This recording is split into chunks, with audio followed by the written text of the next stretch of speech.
Monsieur Suricate versus le fantôme de l'Élysée.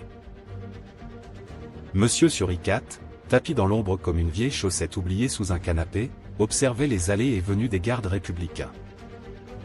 Des êtres droits, mécaniques, visiblement zombifiés, pantins au service de Manu le Fourbe, le spectre suprême de la République. Une entité ectoplasmique capable de faire signer les lois les plus aberrantes en catimini, de faire passer une réforme des retraites en télépathie, et de posséder les esprits les plus résistants avec un simple haussement de sourcils présidentiel. Notre petit mammifère, convaincu d'être un Avengers ou un Jedi, plutôt version discount, eut alors une idée de génie. Non, mieux, un éclair de pure débilité tactique.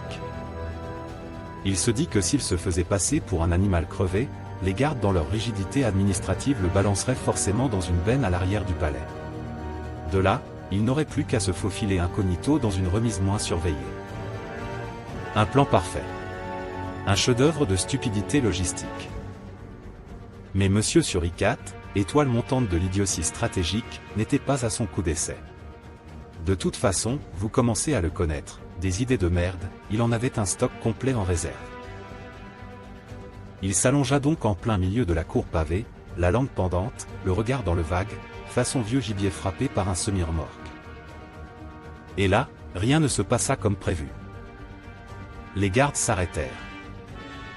Ils se regardèrent.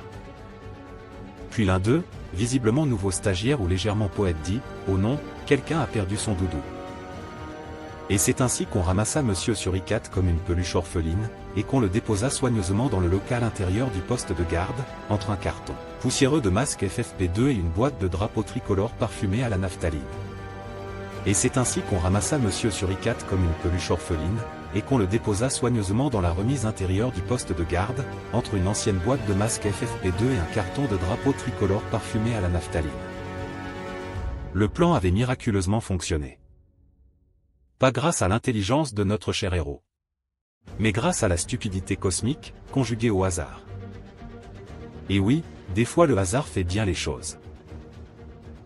Enfin, question de point de vue. Quel monde absurde! La thanatose ou l'imposture cadavérique de haut niveau, est une technique sournoise et passablement théâtrale adoptée par certains animaux dotés d'un flair pour le mélodrame. Nommé le simulacre de mort, la thanatose consiste en un raidissement total du corps, la catalepsie, et de simuler un état de trépas apparent, en présence d'un danger ou comme simple stratégie d'attaque ainsi que défensif. Dans l'art de faire le mort comme un champion olympique, notre Suricate excelle.